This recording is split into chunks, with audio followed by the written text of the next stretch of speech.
विभुं रामाख्यं जगदीश्वरं सुरगुरुं मायामनुष्यं हरिं वन्देऽहं करुणाकरं रघुवरं भूपालचूडामणिं रक्ताम्भोजदलाविरामनयनं पीताम्बरालङ्कृतं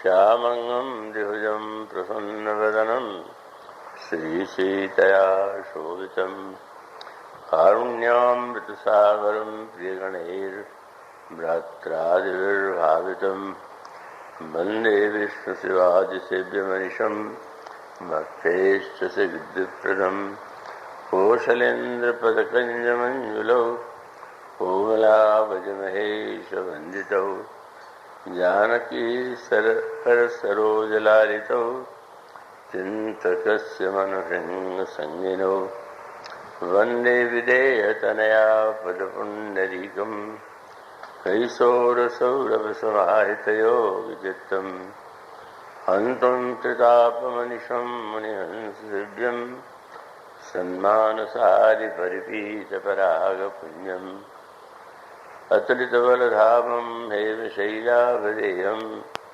दनुजवनकृशानं ज्ञानिनामग्रगण्यं सकलगुणनिधानं वानराणामधीशं रघुपतिप्रियभक्तं वातजातं नमामि।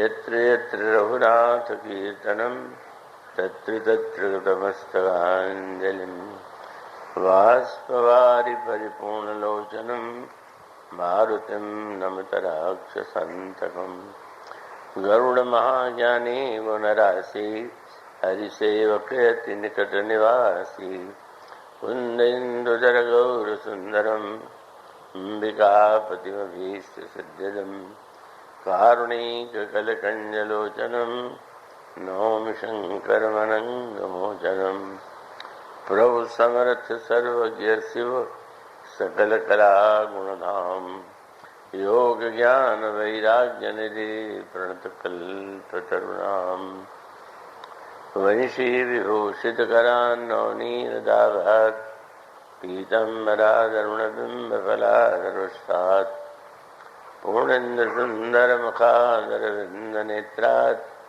कृष्णात् परं किमपि तत्त्वमहं न जाने।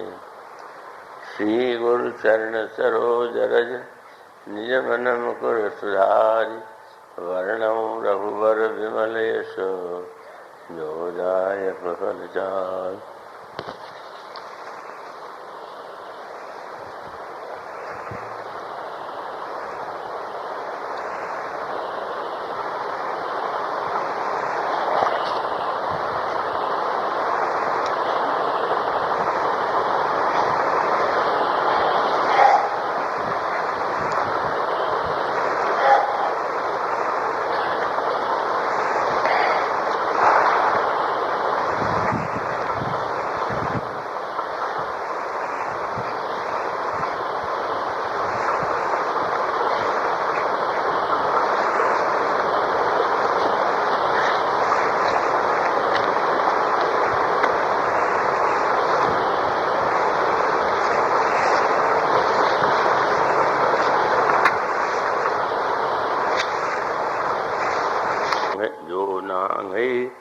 सतजो जन सागर करई सुराम काज मतियागर मोहि बिलो की धरो मन धीरा राम कृपा कस भयो शरीरा पापी जाकर नाम सुमिरही अति अपार भव सागर तरही तासुदूत तुम तज कजराई राम हृदय धरि करहु पाई।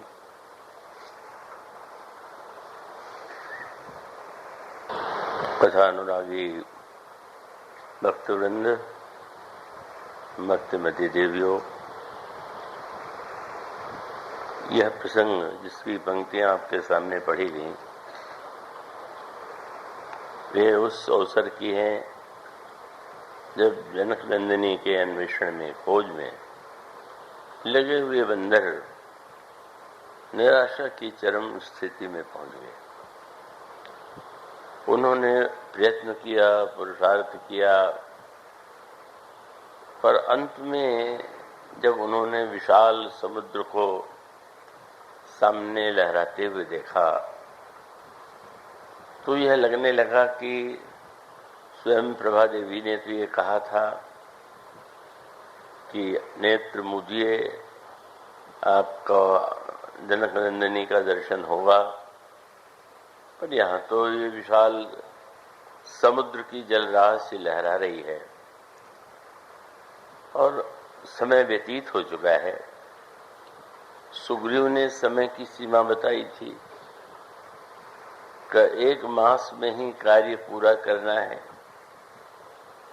और उससे भी अधिक समय लगाने में कोई आपत्ति नहीं है, पर लक्ष्य प्राप्त करके उद्देश्य की प्राप्ति के बाद वह विलंब से भी लौटेंगे तो मैं उनका स्वागत करूंगा।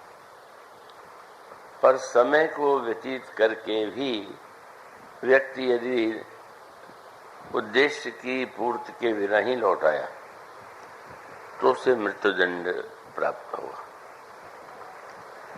अब इस परिस्थिति में जब बंदरों ने अनुभव किया कि 1 मास तो व्यतीत हो गया, जनक नंदिनी सीता का कोई पता हमें नहीं मिला, और तब ऐसे लगने लगा कि इस स्थिति में हम सुग्रीव के द्वारा दंडित किए जाएं, इसके स्थान पर यही अच्छा होगा कि हम अपने शरीर का स्वयं त्याग कर दें। उन्होंने समुद्र के किनारे कुछ बिछा दिया और वहां पर बैठ करके अनशन की मुद्रा में शरीर के त्याग का संकल्प लेकर बैठ गए। और अचानक उन्हें एक स्वर सुनाई पड़ा।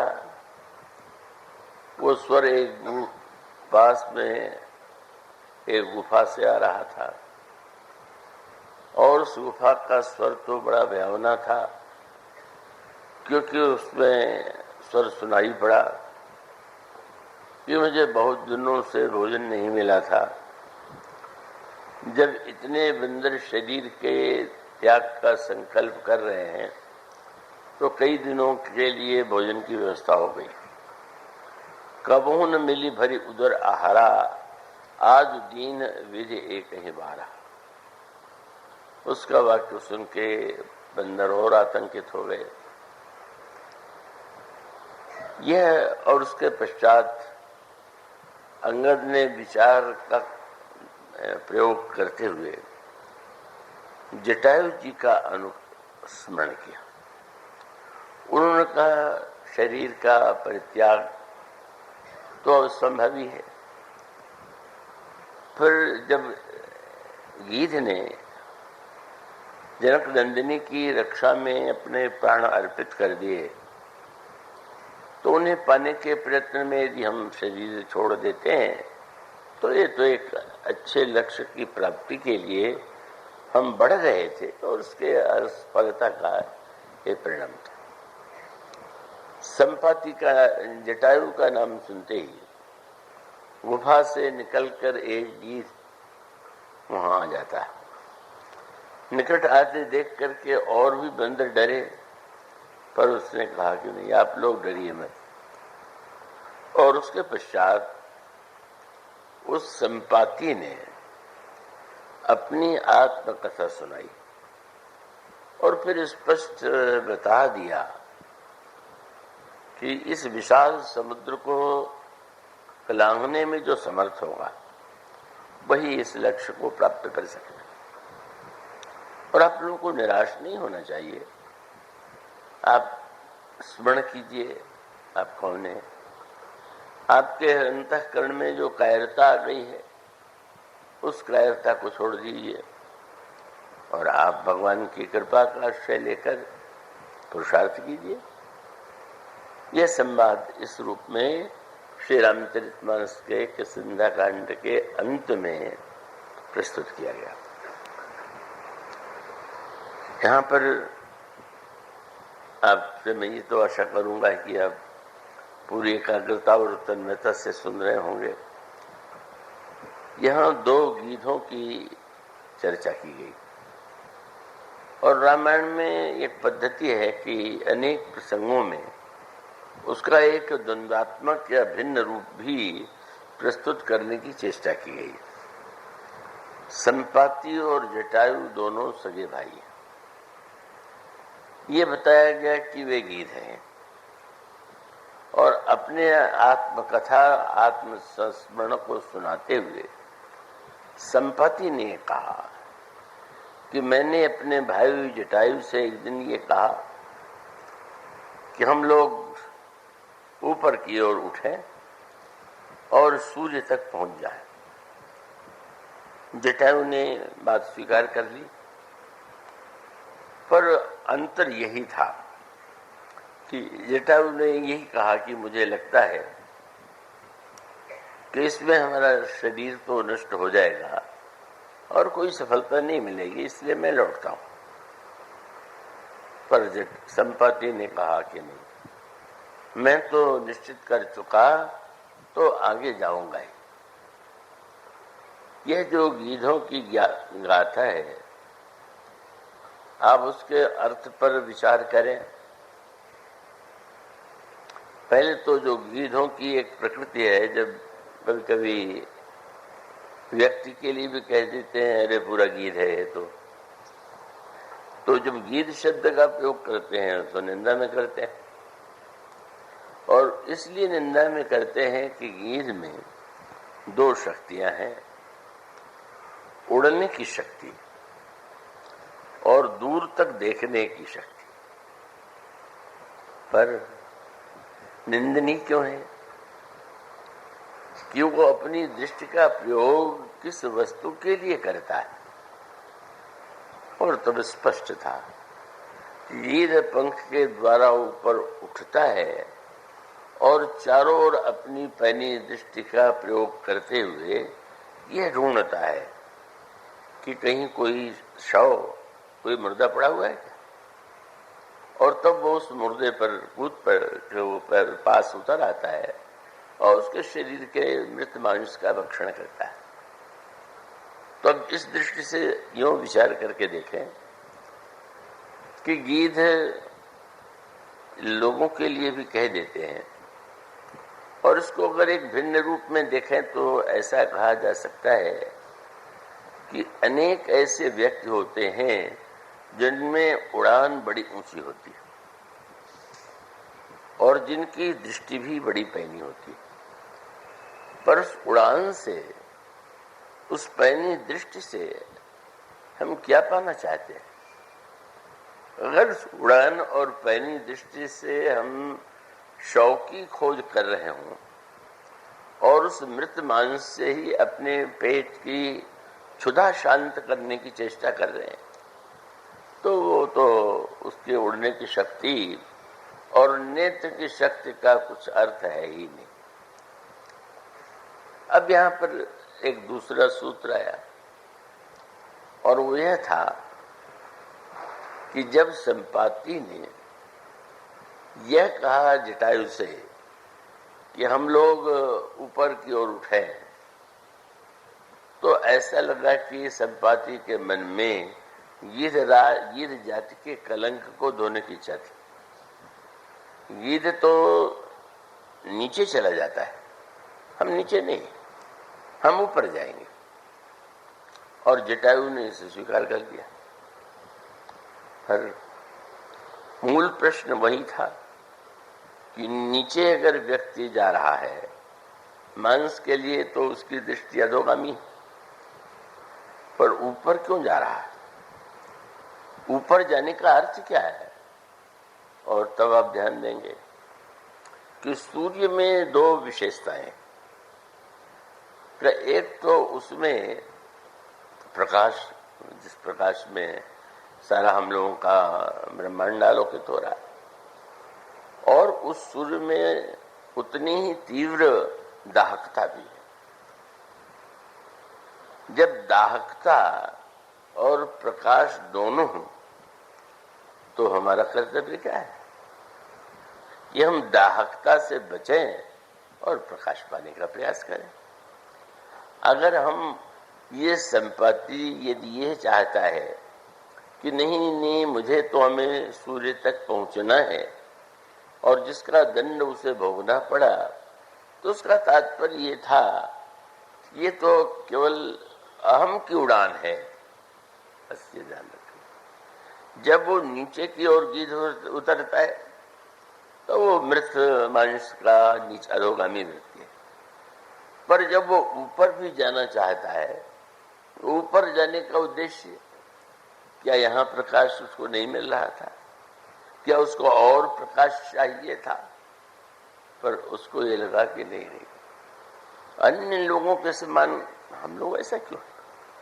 और इसका अभिप्राय ये होता है कि कभी कभी दो वृत्तियां मिल जाती हैं और उस वृत्ति में कार्य तो दिखाई देता है कि अच्छा है, लेकिन उसके पीछे अहंकार की भावना होती है। अब यही संकेत स्वयं संपाति की विशेषता ये है कि जब उसने आत्मकथा सुनाई तो वो कह सकता था कि जटायु कायर था और वो डर के मारे लौट आया, और मैं चूंकि एक दृढ़ निश्चयी था मैं नहीं लौटा। पर ये बात तो अधिकांश लोगों की प्रकृति में होती है, किंतु बहुत श्रेष्ठतम विश्लेषण जो बदल चुका है संपाति, उसने कहा तेजन सही सक सो फिरी आवा, लेकिन मैं क्यों नहीं लौटा? मैं अभिमानी होने के कारण मैं नहीं लौटा, क्योंकि मुझे लगा कि लौट जाऊंगा तो लोग क्या कहेंगे। एक बड़ी आशंका अभिमानी व्यक्ति को होती। अब इसका अर्थ ये हुआ कि लोग क्या कहेंगे, आप अपने विवेक ने क्या कहा उसे नहीं सुना, आपने लोगों के लिए। तो ये जो अभिमान है ये संपाति के जीवन का उसकी सबसे बड़ी कमी, और ये कमी अनेक व्यक्तियों में होती है। अनेक व्यक्ति बड़ी प्रखर बुद्धि वाले होते हुए भी, पुरुषार्थी होते हुए भी अभिमान से मुक्त नहीं हो पाते। और इसलिए संपाति में यदि पुरुषार्थ है और ऊपर उठने के प्रयत्न में वो समझने के बाद भी उसने स्पष्ट कर दिया है कि मैं कोई इसलिए नहीं लौट आया कि मैं बड़ा भारी महान व्यक्ति था, मैं अभिमान के कारण में नहीं लौटा। तो यह जो एक संपाति है ये अहम प्रधान और सक्षम है। जटायु जी और संपाति में क्या अंतर है? जटायु की वृत्ति में भक्ति की प्रधानता है और संपाति के चरित्र में ज्ञान की। ज्ञान और भक्ति दोनों ही परम कल्याणकारी, लेकिन ज्ञान के साथ का जो एक बहुत बड़ा संकट है, तो भक्ति में दूसरे प्रकार के संकट हैं, पर ज्ञान में सबसे बड़ा संकट है अभिमान का। मुझे विश्वास है कि आप पूरे एकाग्र हैं और प्रबुद्ध हैं, उसे समझ सकते हैं। ज्ञान में अभिमान का से अधिक कारण क्या है कि ज्ञान साधना का केंद्र जो है वो अहम है। अंत तो गत्वा इस ज्ञान साधना की चरम परिणति तब है कि चाहे अहम ब्रह्मास्मि अथवा रामचरितमानस में आप जो वाक्य पाते हैं कि सोह मस्मि इति वृत्ति अखंडा, सहम अस्मि, मैं वही हूं अथवा मैं ब्रह्म हूं। तो ये सचमुच अगर इस स्थिति में व्यक्ति पहुंच जाए तो ये तात्विक सत्य है, यथार्थ है। जब समस्त ब्रह्मांड ही ब्रह्म में है या ब्रह्म का स्वरूप है या ब्रह्म में स्थित है, तो ऐसी स्थिति में जितने हैं सब के सब जो कुछ है वो तो ब्रह्म ही है। ऐसी स्थिति में ब्रह्म सब कुछ है, यह समझ लेना, मैं ब्रह्म हूं यह समझ लेना ज्ञान की चरम परिणति। लेकिन कठिनाई क्या है, यहीं पर वह सूक्ष्म रेखा आती है जहां पर जो ज्ञान में नहीं होना चाहिए वह ज्ञानी कहे जाने वाले व्यक्ति में आ जाता है। और वो क्या रेखा है, इसका वर्णन श्रीमद् भागवत में भी और रामचरितमानस में भी वेद जब भगवान की स्तुति करते हैं राज्याभिषेक की, तब उन्होंने ये कहा कि प्रभु जे ज्ञान मान विमत, जो व्यक्ति ज्ञान पा करके मान में मतवाला हो गया, तब तुझे ज्ञान मान विमत। तो इसका अर्थ है कि ज्ञान में आशंका है कि आप अपने को तो ब्रह्म मान करके सर्वश्रेष्ठ मान लें और ये कहते हुए भी कि सब कुछ ब्रह्म है, आपकी दृष्टि में वो ही नहीं, आपकी दृष्टि में तुच्छ है। तो अभिमान ज्ञान का तो अर्थ ही है कि जहां मान का लेश न हो। ज्ञान मान जह एक नहीं और देख ब्रह्म समान सब माय। ज्ञान है, अभिमान तो दो को लेके होता है। इसका अर्थ है कि आपको अगर धन का अभिमान होगा तो तुलना में होगा कि उनसे मेरे पास अधिक धन है। बुद्धि का अभिमान होगा तो भी दूसरा आपकी अपेक्षा जो मूर्ख होगा उससे आप अपनी तुलना करेंगे। पद का अभिमान होगा तो वही वृत्ति वहां पर भी होगी। तो सबसे कठिनाई यह है कि अगर सर्वम खलेदम ब्रह्म, सब ब्रह्म ही है, यह बोध हो जाए तो हम तो अपने आप नष्ट हो गए। जब दूसरा कोई है ही नहीं तो हम किसकी तुलना में कहें कि मैं उससे ज्ञानवान हूं, बुद्धिमान हूं, धनवान हूं, श्रेष्ठ हूं। तो वस्तुतः तो ज्ञान की चरम परिणति है अभिमान के विस्तार में। मैं आशा करता हूं कि आप सोएंगे नहीं वेदांत की चर्चा, लेकिन आप सर्वप्रबुद्ध हैं तो आप, इसका अभिप्राय है कि ज्ञान माने अहम का विस्तार, द्वैत मूलक अभिमान और अद्वैत अभिमान। तो द्वैत मूलक अभिमान जो है वही सृष्टि में दिखाई देता है, पर जहां पर कुछ नहीं है, एकमात्र ब्रह्म ही है, यह जो अहम है, यही ज्ञान का तत्व है। इसलिए आप श्री रामचरितमानस में जहां भगवान के विराट रूप का वर्णन पढ़ते हैं तो उसमें आपको बड़ा विचित्र शब्द मिलता होगा, शंकर जी कौन? तो शंकर जी महाराज को तो अनगिनत रूपों में प्रस्तुत किया गया और वो क्या नहीं है, लेकिन उस दोहे में कहा गया अहंकार शिव। शिव जो है अभिमान। अब कई लोग बड़े बेचैन हो जाते हैं कि शंकर जी अभिमान है, हम उनको एक बार विश्वास कहें और दूसरे अभिमान कहें, एक ऐसी संगत है। तो उसका अर्थ अगर मैं उसको अधिक विस्तार दूं तो शायद उसी दिशा में ही जाना पड़े। तो इसका अभिप्राय है कि जो व्यष्टि अभिमान है एक, और समष्टि अभिमान ही शिव अभिमान। शिवत्व जिसमें है, जिसमें द्वैत नहीं है, केवल स्वयं स्वयं में ही स्थित होने की, और जहां कुछ है ही नहीं कि यह वृत्ति ही सर्वश्रेष्ठ ज्ञान की स्थिति। तो ज्ञान साधना का तो केंद्र है अहम, और अहम का विस्तार यदि पूरी तरह से हो गया तो फिर क्या कहना। सोहमस्मृति वृत्ति अखंडा दीप शिखा सुई परम प्रचंडा आत्म अनुभव सुख सुप्रकाशा तो भवमूल भेद भ्रमनाशा प्रबल अविद्या तम मिट जाई हारई सकल सलभ समुदाय। किंतु वही स्थिति यहाँ है। संपाति के सूर्य की ओर, सूर्य तक पहुंचने की चेष्टा क्या है? सूर्य ज्ञान है, प्रकाश है। प्रकाश में आप एक दूसरे को देख रहे हैं, पहचान रहे हैं, और ज्ञान का कार्य भी यही है कि उसमें हम अपने आप को पहचान लें, अपने स्वरूप को पहचान लें, तो सूर्य उस केंद्र की ओर व्यक्ति के अंतःकरण में प्रकाश की इच्छा हो, ये तो बहुत अच्छा है।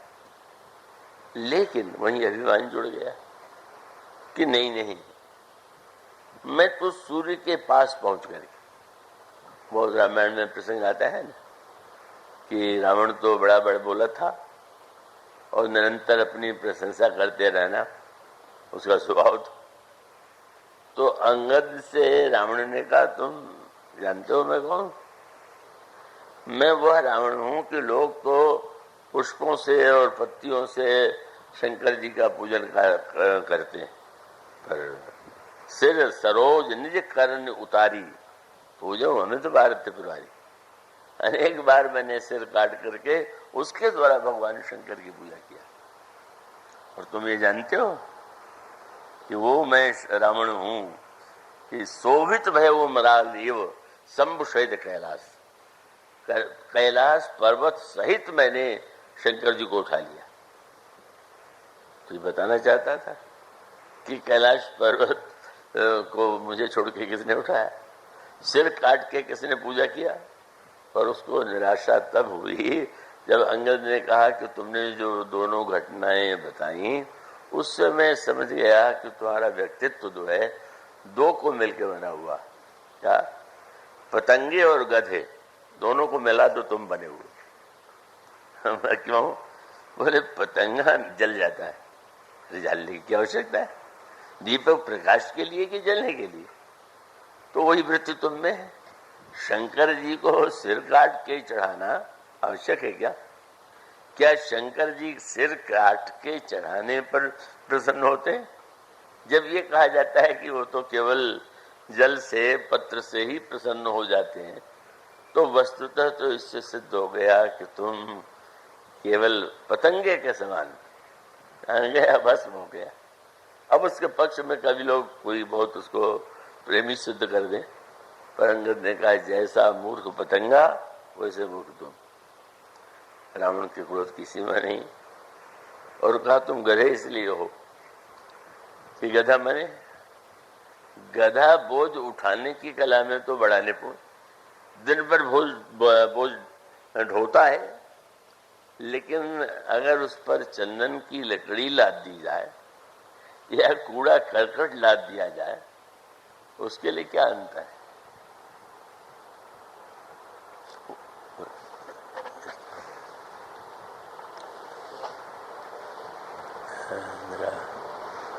भाई जी संकीर्तन रिटायरमेंट करा लें।